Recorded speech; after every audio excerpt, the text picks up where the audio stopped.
로마서 14장 1절에서 4절까지 보겠습니다. 제가 읽도록 하겠습니다. 믿음이 연약한 자를 너희가 받아들이되 의심에 찬 논쟁들은 하지 말라. 이는 어떤 사람은 자기가 모든 것을 먹을 수 있다고 믿으나 다른 사람은 약하여 채소를 먹기 때문이라. 먹는 자는 먹지 않는 자를 멸시하지 말고 먹지 않는 자는 먹는 자를 판단하지 말지니 이는 하나님께서 그를 받으셨기 때문이라. 다 같이요. 다른 사람의 종을 판단하는 너는 누구냐? 그가 서거나 넘어지는 것은 자기 주인에게 달려있느니라. 참으로 그가 세워지리니 이는 하나님께서 그를 능히 서게 하실 수 있기 때문이라. 아멘. 자, 오늘은 그 1절에 믿음이 연약한 자 찾으셨죠? 이런 제목으로 믿음이 연약한 자, 이런 제목으로 여러분에게 말씀을 드릴게요. 바울이 에베소 교회에게 이렇게 썼어요. 에베소서 4장 3절을 보면 화평에 매는 띠로 성령의 하나 되게 하심을 힘써 지키라. 읽어보신 적 있죠? 그럼 바울이 왜 이렇게 썼을까요? 이건 분명히 교회가 하나 되는 일을 방해하는 일이 있을 수 있고요. 그리고 그런 방해로 인해 교회 분열이 일어날 수 있기 때문에 이 말을 한 거예요. 화평에 매는 띠로 성령의 하나 되게 하심을 힘써 지키라. 또 바울이 고린도 교회에게 편지를 쓰면서 지적한 게 있어요. 누구는 바울에게 속했다. 누구는 아볼로에게 속했다. 누구는 게바에게 속했다. 누구는 그리스도에게 속했다. 이거 아니지 않느냐. 이런 뜻으로 바울이 고린도전서 1장 10절에서 그 고린도 교회에게 편지를 썼는데 이렇게 쓴 이유가 뭡니까? 이런 분열이 교회 안에 있어서는 안 된다는 거죠. 사람을 따라 파당을 이루고 나누어지고 이렇게 하는 건 있어서는 안 된다는 거죠. 또 바울이 갈라디아 교회에게 이렇게 쓴 경우도 있었어요. 갈라디아서 5장 15절인데 만일 너희가 서로 물고 삼킨다면 서로가 서로에게 소멸되지 않도록 조심하라. 자, 이게 뭘 얘기하는 겁니까? 교회도 얼마든지 서로 물고 뜯고 하면서 아주 그 험한 모습을 보여줄 수 있다는 거죠. 자, 이렇게 될 때는 교회에 화평은 사라질 것이고 서로 상처만 되는 그런 일이 있을 거라는 거죠. 이런 분열이 교회 안에도 있을 수 있기 때문에 바울이 이런 말로 이렇게 되지 않도록 조심하라 이렇게 권면한 걸 볼 수 있다는 거죠. 엄밀히 말하면 골로새서 2장 1절에서 말한 것처럼 사랑 안에서 연합해야 돼요. 교회가 그렇게 돼야 되는 거죠. 근데 그렇게 되지 못할 때가 있다는 거예요. 분열될 때가 있다는 거예요. 교회가 화평을 잃어버리고 찢어질 때가 있다는 거죠. 그런데 그런 분열의 첫 단추가 뭘까? 그 분열을 일으키는 도화선이 뭘까? 이렇게 생각해 본다면요. 오늘 성경에 나온 대로요. 믿음이 연약한 자를 받아들이지 못하고 의심에 찬 논쟁으로 그를 대할 때 그때 교회가 화평에 이르지 못하고 찢어지고 분열이 생기고 나누어지는 걸 알 수 있다는 거죠. 그래서 오늘 우리는요, 이 믿음이 연약한 자를 어떻게 다뤄야 되는지 이것을 성경 말씀을 통해 배울 필요가 있다는 거죠. 자, 그러면 여기서 이제 우리가 크게 두 가지로 생각해 보아야 되겠는데 하나는 뭐냐면 믿음이 연약한 자가 뭘 의미하느냐. 그리고 두 번째는 믿음이 연약한 자를 어떻게 대해야 하느냐. 요거를 여러분하고 제가 같이 이 설교 내용으로 삼아서 살펴보도록 하겠습니다. 자, 그럼 먼저 믿음이 연약한 자는 누구를 말하는 거냐? 이게 믿음이 없는 사람입니까? 그건 아니에요. 믿음이 있는데 여기에 나온 말 그대로 믿음은 있지만 믿음 안에 있어서 연약하다. 믿음에 있어서 연약하다. 그렇게 말할 수 있는 거죠. 자, 이거는 잘 생각해 보면요. 주관적으로 표현이 될 수도 있어요. 어째서 그러냐? 자, 어떤 그리스도인 지체를 놓고 볼 때, 나하고 믿음이 다를 때, 내 믿는 바하고 다를 때, 내가 그 사람을 대하면서 그 사람이 나보다 믿음이 없다라고 생각할 수도 있어요. 그러면 상대적으로 뭘까요? 내가 잘 믿는다고 생각하니까 나는 믿음이 강하다, 믿음이 있다, 이렇게 생각할 수도 있는 거예요. 그러니까 이건 어떻게 보면 주관적으로 이 표현을 해석한다면 나하고 믿음이 맞지 않은, 그러니까 내 믿음에 일치되지 않는, 아직 내 믿음의 수준에 가까이 오지 못한, 내 믿는 것처럼 믿지 않는 그런 사람을 놓고 표현할 때 믿음이 없는 자, 그렇게 볼 수도 있다는 거죠. 여러분이 그렇지 않습니까? 내가 성경에서 발견한 게 있는데 아직 저 사람이 나처럼 이렇게 살지 않는다면 믿음이 아직 그까지는 없는 거구만. 이렇게 생각할 수가 있다는 거죠. 그리고 또 하나는 이건 이제 객관적으로 어떻게 표현하느냐. 여러분, 믿는다고 하는데 믿는다는 사람들, 구원받은 사람들의 영적 상태가 다 동일합니까? 그렇진 않죠. 믿는다는 사람들의 이 영적 형편은 다 달라요. 영적 상태라는 건 똑같지 않습니다. 자, 그런 걸 어디서 발견할 수 있을까요? 베드로전서 2장 2절에서 이제 막 예수님을 믿은 사람들을 뭐라고 표현했느냐? 새로 태어난 아기들. 예, 그리스도인들 중에는 새로 태어난 아기들 같은 사람이 있다는 거예요. 그런 사람은 뭐예요? 이제 막 예수님을 믿게 된 거죠. 아까 우리 편지로 우리가 확인했지만 만약에 세연이가 이렇게 해서 처음 예수님을 믿고 감사하게 됐다면 이제 막 새로 태어난 아기가 되는 거죠.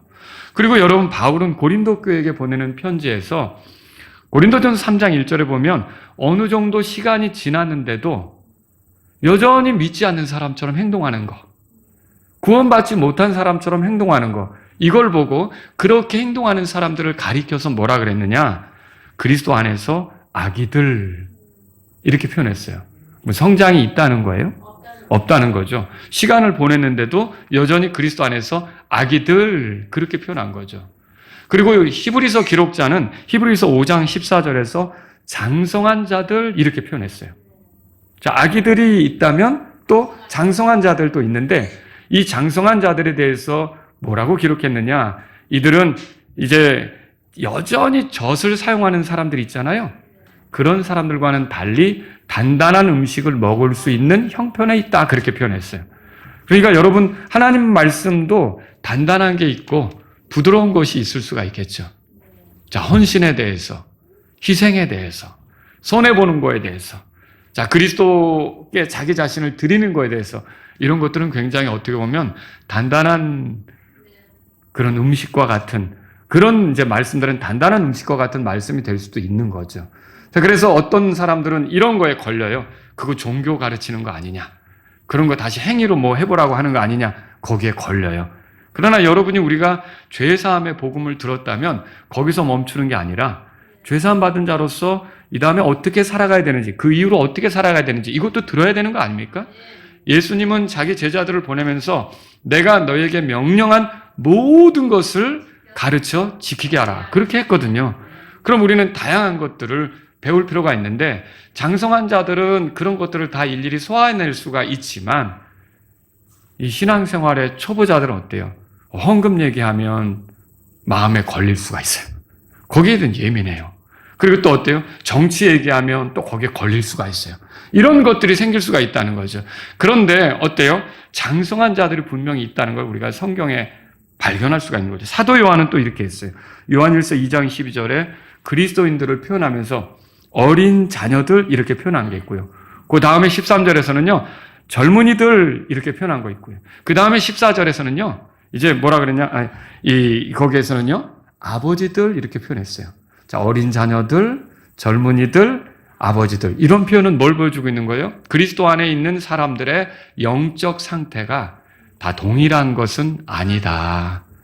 여러분, 이걸 우리가 이 말씀을 통해서 확인할 수 있는 거죠. 그러면 그리스도인들에게는 왜 이런 차이가 생길까요? 우리가 의롭다함을 얻은 거에 있어서 차이가 있습니까? 우리가 하나님의 자녀인 신분에서 차이가 있습니까? 우리가 하늘을 소망하는 거에 대해서 차이가 있습니까? 이런 건 차이가 없어요. 성령님을 모셨다는 거에 차이가 있습니까? 어떤 분은 그리스도인도 성령을 모신 분이 있고 아직 못 모신 분이 있다고 가르치는데 그거 맞아요? 아니죠. 그리스도인이라면 다 성령님을 모신 거죠. 이건 차별이 없어요. 차이가 없다는 거예요. 그런데 믿음의 정도는 사람마다 차이가 있을 수가 있어요. 오늘 성경에 말한 것처럼 믿음에서 강한 자가 있고 약한 자가 있죠. 로마서 15장 1절에 보세요. 15장 1절. 자, 다 같이 한번 읽어보겠습니다. 그런즉 우리 강한 자들이 마땅히 연약한 자들의 연약함을 담당하고 우리 자신을 기쁘게 하지 말아야 하느니라. 자, 이 말씀을 분명히 보니까 강한 자들이 따로 있고 약한 자들이 따로 있다는 것을 알 수가 있는 거죠. 그러면 어떻게 해서 이런 차이가 생기는 겁니까? 몇 가지로 여러분에게 소개할 수가 있는데 시간에 의해서 이런 차이가 생길 수도 있어요. 여러분 분명히 이제 막 예수님을 믿은 사람하고 오랫동안 예수님을 믿은 사람하고는 차이가 있어요. 이제 막 예수님을 믿은 사람은 성경을 깊이 배울 기회가 없었잖아요. 그러니까 하나님의 말씀의 교리에 대해서 능숙하지 못한 게 너무도 당연한 거죠. 근데 오래 믿은 사람은 어때요? 성경을 배울 수 있는 기회가 있었나요? 있었죠. 그리고 교리적으로 정리해가는 시간이 있었다라고 하는 거죠. 그래서 이렇게 시간에 의해서 어떤 경우는 믿음이 아직도 약하고 어떤 경우는 믿음이 강하고 이렇게 될 수가 있다는 거죠. 그래서 성장을 위해서라면 사실 시간이 필요한 것도 사실이고요. 여러분 그렇지 않습니까? 자라가는데 시간이 필요한 거죠. 시간이 필요한 거예요. 바울이 디모데에게 감독을 세우라고 이제 지침을 주는데 디모데전서 3장을 보니까 감독의 자격을 소개해요. 근데 거기서 이런 표현을 해요. 초신자는 안 된다. 자, 왜 초신자는 안 될까요? 초신자는 믿음에 있어서 성장한 게 아니잖아요. 그러니까 초신자는 이제 믿은 지 얼마 안 되는 사람인데 시간을 보낸 지가 얼마 안 되잖아요. 여러분, 우리가 목사의 혹은 감독의 다른 이름을 장로라고 하잖아요. 근데 장로가 엘더예요, 엘더. 근데 이게 뭐예요? 연장자란 뜻이에요. 믿음에 있어서 나이가 든, 그러니까 영적으로 이제 성숙한 그런 사람을 엘더라고 표현한단 말이죠. 근데 이제 막 믿은 사람을 어떻게 엘더라고 부를 수가 있겠냐. 초신자는 안 된다. 그리스도 안에서 갓난아기라고 그랬잖아요. 새로 태어난 아기라고 그랬잖아요. 그래서 초신자는 안 된다. 이렇게 말하는 것을 우리가 디모데에게 보낸 편지에서 발견할 수가 있다는 거죠. 그리고 시간에 의해서뿐만 아니라 기질에 의해서도 차이가 생겨요. 구원받는데 기질이 영향을 미칠까요? 영향 미치지 않죠. 어떤 기질의 사람이든지 복음을 듣고 믿으면 그 사람은 구원받습니다. 근데 이게 구원받았다고 해서 기질이 하루아침에 바뀌는 게 아니에요. 천성적으로 물려받은 게 기질이 그냥 쑥 하고 바뀌는 게 아니라는 거죠. 다시 말하면 어떤 사람은 아주 적극적인 사람이 있고 또 어떤 사람은 소극적인 사람이 있어요. 하나님 말씀을 듣고 적극적인 사람은 어떨까요? 그걸 자기 삶에 적용하는데 아주 적극적으로 임할 수가 있어요. 근데 소극적인 사람은 어떨까요? 하나님 말씀을 들었지만 거기에 반응하는데 느긋하게 대처할 수가 있는 거죠. 이런 차이가 분명히 있는 거죠. 그리고요, 적극적으로 성경을 공부하는데 참여할 수 있는 사람이 있겠죠? 부지런히 말씀을 듣는 자리에 다 참석하려고 하는 사람이 있겠죠?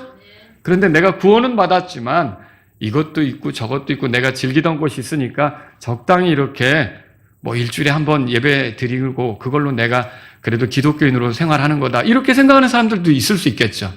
여러분, 이 두 사람이 동일한 시간을 보냈어도 믿음에 있어서 차이가 여러분 날까요? 네. 믿음에 있어서 차이가 나죠.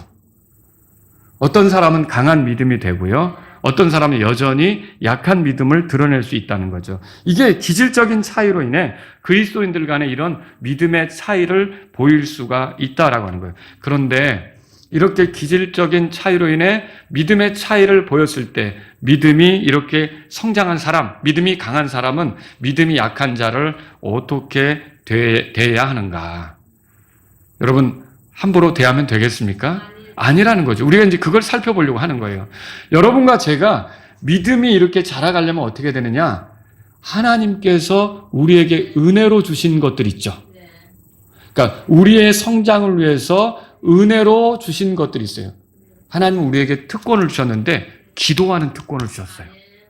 자, 구원받지 못한 사람도 물론 다급하면 하나님께 요청할 수는 있겠지만 죄인이 드리는 기도하고 아들이 드리는 기도는 차원이 다릅니다.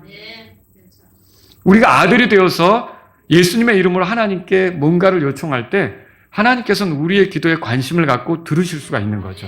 자, 이런 특권을 잘 사용하는 거예요. 그리고 하나님께서는 우리에게 하나님의 말씀을 가까이 할 수 있고 그래서 하나님의 뜻이 뭔지를 이해할 수 있는 특권을 주셨어요. 이거 성경을 주셨다는 거죠. 근데 어떤 사람은 이 성경을 사용하는 거예요. 근데 어떤 사람은 이 특권을 줬지만 성경 그냥 덮어놓는 거죠.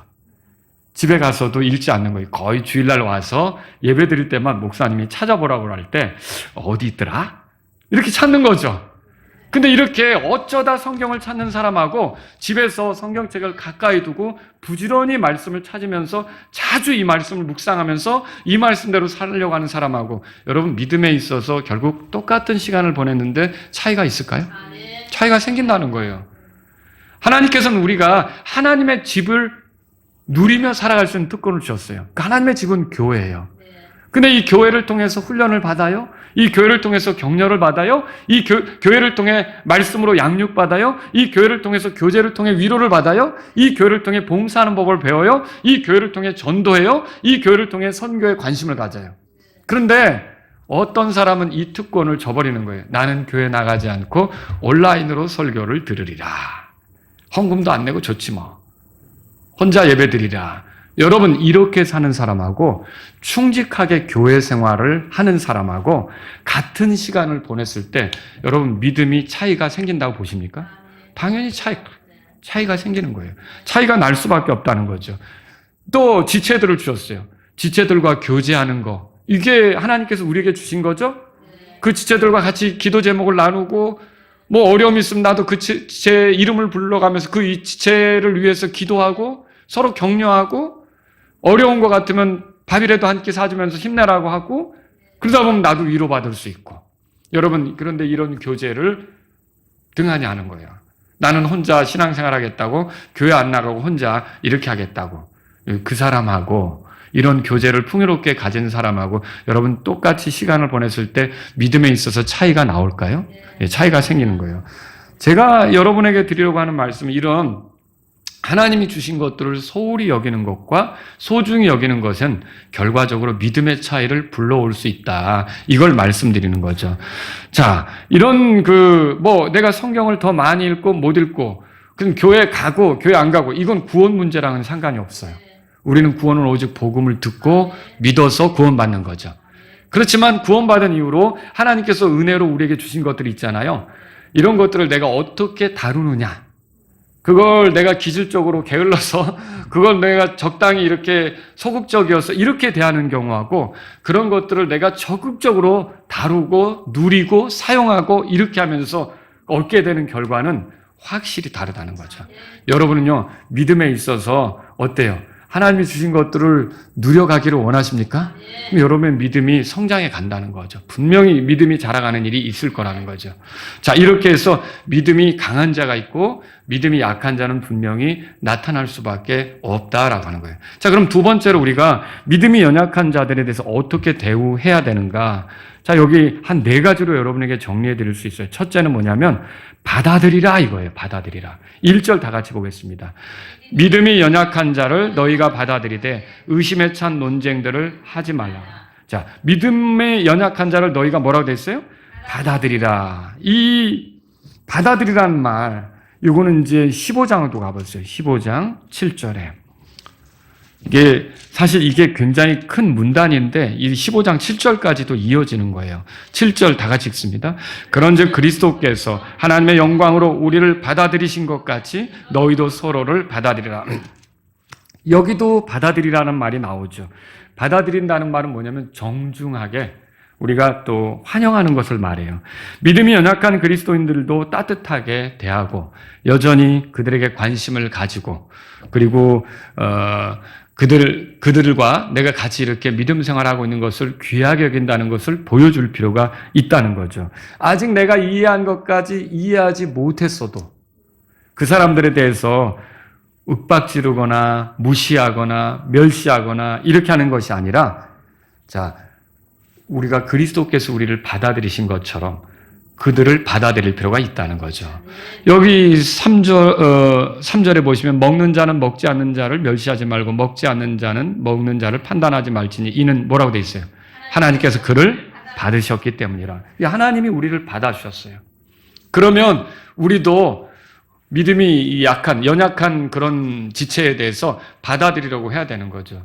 자, 여러분 우리가 정말 하나님 보실 때 우리 믿음이 항상 완전하다, 퍼펙트하자 이렇게 말할 수가 있을까요? 우리가 그 하나님의 말씀으로 제시한 걸 모두 다 이해합니까? 100% 이해합니까? 하나님께서 우리를 받아주실 때 너가 이 성경을 다 창세기부터 계시록까지 다 이해해야만 내가 받아줄 거야. 그리고 이 모든 것에 대해서 네가 다 여기 아멘 해야만 받아줄 거야. 뭐 이런 겁니까? 그거 아니라는 거죠. 우리가 어느 때는 이게 무슨 말인지 모르겠어요. 이게 무슨 뜻인지 모르겠어요. 그래도 어쨌든 하나님 말씀이라니까 계속 읽어가는 거죠. 그렇지 않습니까? 그런데도 하나님이 우리를 받아주셨다면 여러분과 제가 지체를 대할 때 지체가 이렇게 우리가 요구하는 수준으로 우리처럼 믿지 않는다고 해서 여러분 구원받았는데 믿는다는 건 구원받은 거 아니에요? 그런데 우리가 그 정도밖에 안 된다라고 우리가 선을 긋거나 이렇게 외면하거나 교제하지 않으려고 하거나 인사도 나누지 않으려고 하거나 이거는 올바른 태도가 아니라는 거죠.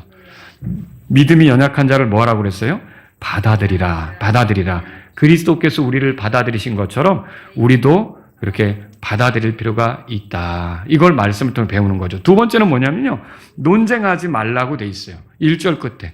너희가 받아들이되 의심에 찬 논쟁들은 하지 말라. 여기 재밌는 게 말씀을 준비하면서 보니까 개역성경은 그의 의심하는 바를 비판하지 말라 이렇게 돼 있어요.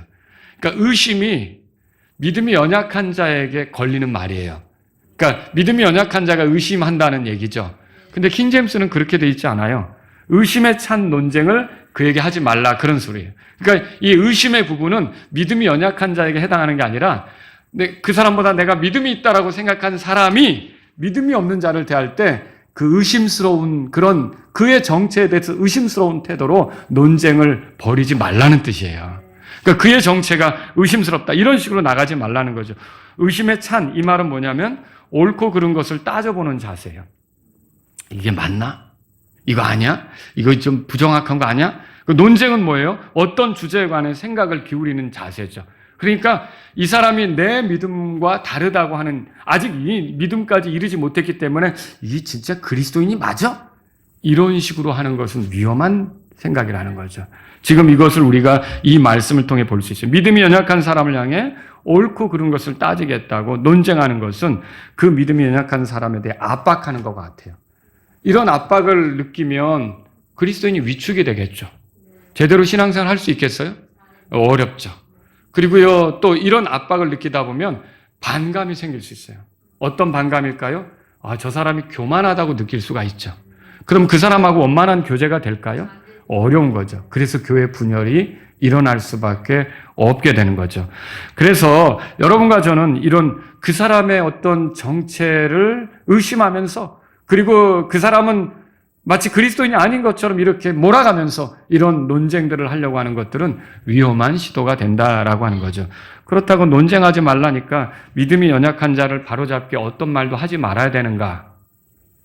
그건 아니라는 거죠. 여러분과 저는 이제 어떤 말도 하지 말고 불편하게 만드는 거니까 입을 다물고 있어야 되고 이거는요 에큐메니컬하는 사람들이나 하는 태도예요. 그들은 다 같이 하나가 돼야 되니까 진리에 대해서 서로 얘기하지 않으려고 하는 거죠. 지금 그 얘기를 하는 게 아니에요. 이게 그 사람을 압박하듯 그 사람에 대해서 위축시키고 이렇게 심하게 다가가는 그런 태도보다 여러분 우리가 갈라디아서에서 뭔가 잘못한 사람을 바로잡을 때 온유의 영으로 하라고 하는 말씀을 읽잖아요. 그런 것들이 우리에게 필요하다는 거죠. 자, 여기 의심에 찬 논쟁을 하지 말라. 그렇게 우리가 성경을 통해서 발견하고 세 번째는 뭐냐면요. 멸시하지 말라. 이걸 볼 수가 있어요. 2절, 3절 한번 우리 볼까요? 읽어보겠습니다. 이는 어떤 사람은 자기가 모든 것을 먹을 수 있다고 믿으나 다른 사람은 약하여 채소를 먹기 때문이라. 먹는 자는 먹지 않는 자를 뭐라고 돼 있어요? 멸시하지 말고 그렇게 돼 있죠. 바울이 이 편지를 쓸 당시에 로마 교회 분위기가 어떠했느냐? 어떤 성도들은요, 뭐든지 먹을 수가 있다. 왜? 하나님께서 우리에게 먹으라고 주셨으니까. 이렇게 생각하는 사람이 있었고요. 어떤 사람들은요, 아니다. 채소만 먹어야 된다. 왜? 우리가 절제하는 생활도 필요하고 경건한 생활을 위해서는 채소만 먹어야지 먹고 싶다고 다 이런 거 다 먹고 그건 안 된다. 이렇게 생각하는 사람들도 있었던 거죠. 여러분 그런데 여기서 먹는 자는 먹지 않는 자를 뭐라고 돼 있어요? 멸시하지 말고. 자, 누군가 스스로 믿음이 강하다고 여긴 사람이 믿음이 연약한 사람에 대해서 야, 아직도 그걸 깨닫지 못했어? 이런 비난조의 이야기. 언제쯤 도대체 눈을 뜨시려고 그러세요? 깝깝하시네요. 라는 비난조의 이야기. 이런 것들은 적절하지 않다는 거죠. 그래서 멸시하지 말라, 성경이 이렇게 말하고 있는 거죠. 조롱의 말, 이런 것들은 어때요? 교회를 분열시키는 거예요. 아직 이해를 못했고 아직 깨닫지 못했어도 만일 우리가 가르쳐 주려고 하면 온유의 영으로 부드럽게 가르쳐 주고, 아니면 우리가 기도하면서 기다리고, 어쨌든 나처럼 믿을 수 있다는 기대를 가지고 기다려주는 것이 필요하다는 거죠. 자, 내가 가지고 있는 믿음을 이해하지 못한다고 해서 멸시하는 것, 무시하는 것, 비난하는 것은 이 교회 분열을 초래하는 것이기 때문에 여기서 먹는 자는 먹지 않는 자를 멸시하지 말라, 이렇게 말하고 있다는 거죠. 네 번째는 뭐냐면요, 판단하지 말라는 거예요. 판단하지 말라. 자, 거기 3절 끝에 이는 하나님께서 그 앞에 먹지 않는 자는 먹는 자를 뭐라고 되어 있어요? 판단하지 말라, 그렇게 되어 있어요. 자, 여기서 그리스도인들은 이미 하나님에 의해서 받아들여진 사람들이기 때문에 서로가 서로에 대해서 함부로 이렇게 판단하는 일을 하는 것은 위험한 일이 될 수 있다는 거죠.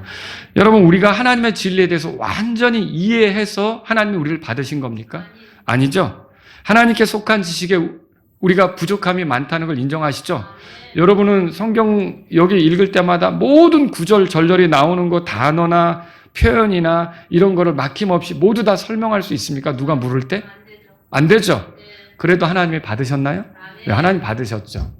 그러면 우리 지체 중에 어떤 사람이 아직 이해가 부족하거나 믿음이 부족하다고 해서 우리가 그 사람을 봤는데 우리가 아니야, 나는 저 사람 받아들일 수 없어, 이렇게 하는 태도는 주님이 우리에게 보여주신 태도에 어울리지 않는 것과 같다는 거죠. 그런 건 주님이 기뻐하시지 않습니다. 여러분, 흡연하는 자는 그리스도인이 아닙니까? 그리스도인이냐 그리스도인이 아니냐를 흡연 문제가 결정합니까? 아니죠. 또 술을 마시면 그리스도인이 아닙니까?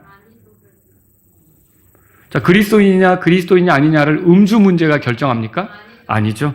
여러분, 무엇이 결정합니까? 예수님을 구주로 믿는 것, 그분의 피가 모든 죄에서 나를 깨끗하게 한다고 믿는 것, 이게 결정하는 거죠. 근데 이게 근본적인 거예요, 어떻게 보면. 근데 그렇지 않은 다른 것들로, 물론 우리가 경건 생활을 위해서 분리해야 될 것들이 있어요. 근데 어떤 사람은 아직도 그 부분에 믿음이 약해서 헤매고 있을 수 있어요. 싸우고 있을 수 있다고요. 여러분이 그럴 때 그 사람은 그 수준이니까 나랑 교제 못한다고 선을 긋는다. 여러분, 그런 것들은 아니라는 거죠. 여러분과 제가 이 말씀을 통해서 그들을 위해서 기도하고 또 좋은 본을 보이고 기회가 된다면 좋게 권면하고 이런 것들을 통해서 그들을 이끌어 주려고 한다면 선을 그으면 어떻게 권면을 할 수 있어요? 그렇죠? 어떻게 도와줄 수 있어요? 그래서 저와 여러분들은 이렇게 판단하는 문제에 주의를 해야 된다는 거죠. 믿는 사람이라면 하나님이 이미 그를 받아주셨기에 내 눈에 차지 않는다고 해도 우리가 그를 함부로 판단하거나 비난해서는 안 된다라고 하는 거죠. 더욱이 그를 하나님께서 받아들이실 때 그의 어떠함 때문에 하나님이 받아주신 게 아니라 은혜로 그를 받아주셨죠. 그리고 나를 받아주실 때도 나의 어떠함 때문이 아니라 하나님 은혜로 나를 받아주셨죠. 그럼 우리는 이렇게 은혜로 받아들여졌다면 은혜를 입은 자로서 다른 사람들을 은혜로 대할 필요가 있다는 거예요.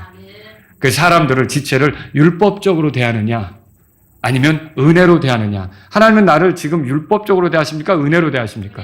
은혜로 대하시죠. 그럼 우리도 우리 지체들을 율법적으로 대하는 게 아니라 은혜로 대해야 돼요. 율법적으로 대한다는 게 뭐예요?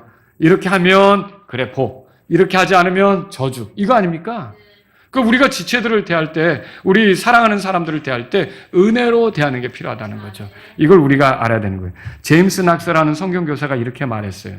제가 말씀을 준비하다가 메모를 해왔는데 들어보세요. 만일 당신이 보는 것을 보지 못하는 구원받은 사람과 교제를 나눌 수 없다면 당신도 그들만큼이나 잘못되었고 믿음이 연약한 자인 것입니다. 당신과 똑같이 생각하지 않는 그리스도인과 교제를 나누지 못한다면 서로 다른 점에 있어서 누가 옳은 입장을 취하고 있든 상관없이 당신은 잘못된 것입니다. 우리나라에는 성경에서 9,000개를 저와 동일하게 믿는 구원받은 사람들이 있습니다. 하지만 서너 개의 사항을 동의하지 않는다고 해서 저의 책과 설교를 거부하고 저를 배격해버립니다. 왜냐하면 그들은 믿음이 연약한 자를 받아들이는 말씀을 받아들이지 못하는 믿음이 연약한 자들이기 때문입니다. 여러분, 아주 근본적인 거 있죠. 그 이단적인 그런 것으로 나아가는 거 있잖아요. 우리가 구원에 관해서, 성경에 관해서, 그리고 하나님께서 우리에게 지키도록 이렇게 주신 중요한 것들이 있죠. 이런 것들은 우리가 다 일치되는 게 필요해요. 그러나 그렇지 않은 어떤 부분에 있어서 같이 맞춰줘야 되지만 아직 거기에 못 따라오는 경우도 있을 수 있지 않습니까? 그런 경우에 대해서는 우리가 믿음이 연약하다고 해서 그를 내치거나 그 믿음의 수준이 이르러야 마라나타 침략의 지체가 될 수 있다고 이렇게, 물론 우리가 동일한 믿음은 가져야 돼요. 그럼 맞죠? 동일하게 믿음을 갖는 게 있어요. 구원에 관한 입장, 예수님에 관한 입장, 하나님에 관한 입장, 성경에 관한 입장, 교회에 관한 입장, 우리가 동일하게 가질 수 있는 것들이 있단 말이에요. 그런데 그렇지 않고 약간 그 각자의 어떤 믿음의 그 어떤 형편의 약함으로 인해 드러내는 그런 것들까지도 그 수준에 올라와야 우리가 받아들이겠다. 하나님은 그렇게 하지 않으셨다는 거죠. 그렇다면 우리도 하나님을 따라서 이렇게 지체들의 연약함에 대해서 우리가 그것을 감당하고, 로마서 15장 1절에 나오잖아요. 마땅히 연약한 자들의 연약함을 뭐라고 돼 있어요? 담당하고 이렇게 써 있잖아요. 자, 도대체 이 세상에서 완전한 자태 역할을 할 수 있는 성경교사가 있겠습니까? 그 목사님이 말하는 건 항상 옳다. 여러분 그렇게 전적으로 말할 수가 있을까요? 저도 실수할 때가 있더라고요. 그리고 돌이켜보면 그건 잘못이었구나. 그리고 어느 때는 제가 가르치고도 여러분 앞에 제가 그때 그렇게 가르쳤지만 성경을 보면서 이것이 더 깊이 깨달아지고 나서 보니까 이건 그것이 아니었습니다라고 말씀을 드린 적도 있을 거예요. 여러분 그렇습니다. 이게 사람이라고 하는 것은요, 평생 배우는 거지. 그리고 평생 알아가는 거지. 누가 우리 기독교계에서 그 목사가 하는 말은 완벽하다. 그 목사가 하는 말은 틀림이 없다. 그 목사가 하는 말은 완전히 100% 이게 진짜 그 잘못된 게 하나도 없다. 이렇게 말할 수 있는 사람이 있을까요? 그런 경우는 없다는 거죠. 그래서 성도들의 기도가 필요한 거예요. 목사님을 위한 기도가 필요한 거고요. 목사도 자기 자신을 살피는 게 끊임없이 필요한 거고요. 그래서 우리는요, 이 땅에 사는 동안 다 서로 부족한 존재이기 때문에 믿음이 연약한 자들을 대할 때 우리가 어떻게 될까요? 우리가 서로 기다려주고 기도하고 받아들이고 이렇게 하는 것들을 성경을 통해 배울 필요가 있다는 거죠. 믿음이 내 수준에 이르지 못했다고 여겨지는 사람, 아직 나처럼 이해하거나 믿지 않는다고 보이는 사람에 대해 우리는 어떻게 됩니까? 4가지로 말씀드렸죠. 첫째, 받아들여야 된다. 그리고 논쟁하지 말아야 된다. 그리고 멸시하지 말아야 된다. 그 다음에 판단하지 말아야 된다. 이 말씀을 통해서 제가 3가지를 여러분에게 그 하나님의 일에 관해서 이렇게 말씀을 드리고 끝내려고 해요. 뭐냐면 저와 여러분들은 첫째로 하나님께서 하신 일을 조롱하면 안 됩니다. 하나님께서 하신 일. 하나님께서 받으신 사람을 내가 믿는 수준으로 믿지 못한다고 멸시하는 것은 그를 받아주신 하나님을 내가 무시하는 꼴이에요. 하나님은 받았지만 나는 받지 못하겠다라고 이렇게 하는 꼴이니 하나님을 조롱하고 무시하는 꼴이 된다라고 하는 거죠. 여러분, 세이가 제가 이해하는 수준만큼 완벽하게 압니까? 못하죠. 그런데 우리 집에서 지내는 동안 저는 저 녀석은 아직 내 수준에 이르지 못했어. 나처럼 기도도 안 해. 나처럼 성경도 볼 줄 몰라. 내가 믿는 믿음의 수준이 아니야. 내칩니까? 그거는 있을 수 없는 거죠. 그렇죠? 기다려주고 사랑으로 하고 은혜로 대하고 이렇게 하는 거죠. 그러니까 이 아이가 자라가면서 또 좋은 것들을 경험할 수도 있는 거 아닙니까? 마찬가지로 우리가 교회 안에서도 그런 것들이 필요하다는 거죠. 비록 어른이지만 아직 그리스도 안에서 갓난아이 같을 수 있거든요. 새로 태어난 아기 같을 수 있거든요. 아직 믿음에 있어서 연약함을 드러낼 수도 있거든요. 그런 거에 대해서 우리가 세원이나 세이를 대할 때처럼 그들을 기다려주고 위하여 기도하고, 그래도 하나님께서 불러서 여기까지 이끌어 주셨다면 우리가 그들과 어떻게 신앙생활을 할지를 하나님의 말씀에 따라 하는 게 필요하다는 거죠. 2번째로요, 하나님께서 아까 제가 하신 일을 조롱하지 말라 그랬다면 이제는 하시는 일을, 지금 하고 있는 일, 하나님이 하시는 일을 조롱하지 말라고 말씀드리고 싶어요. 자, 하나님을 믿는 사람은 그 사람이 믿음이 강하든 믿음이 약하든 다 하나님의 소유 맞습니까? 자, 그리고 이 사람이 궁극적으로는 누구처럼 됩니까? 예수님처럼 되죠. 하나님의 그게 계획이죠. 그리고 에베소 2장에 보면 우리는 그분의 작품이라고 돼 있어요. 하나님은 우리를 다듬어 가시는 거죠. 우리를 누구처럼 만들어 가는 거예요? 예수님처럼 만들어 가는 거죠. 근데 내가 예수님을 믿는 순간 바로 그렇게 예수님처럼 완전히 되게 해가지고 우와, 모든 이들이 볼 때 감탄하게 합니까? 아니죠. 여러분, 이게 내가 예수님을 막 믿었지만 옛날 게 삐죽 나온 것도 있죠. 그리고 예수님 믿었지만 옛날부터 달고 나온 거 있죠. 자, 이런 것들은 다듬어줘야 되죠. 그래서 만일 하나님이 조각가시라면 나를 다듬어가는 과정이 필요한 거예요. 이게 처음에 조각가가 조각하겠습니다라고 딱 뭐 몇 초 만에 완벽하게 내놓는 게 아니잖아요. 얼마나 땀 흘리면서 다듬고 시간이 필요합니까? 그런데 여러분과 제가 옆에 있는 그리스도인의 그 믿음이 연약한 부분을 가지고 비난하고 멸시하고 판단하는 건 뭐와 같으냐? 하나님이 아직 작업을 완전히 끝내지 않았는데도 와가지고 그게 뭐야? 여러분, 어떤 작가가 조각가가 작품을 만들고 있는데 당연히 처음에는 볼품이 없죠. 당연히 볼품이 없는 거죠. 그림이라고 생각해 보세요. 그림을 그린다면 여러분 처음에 이렇게 몇 가지 이렇게 했는데 그게 뭐야?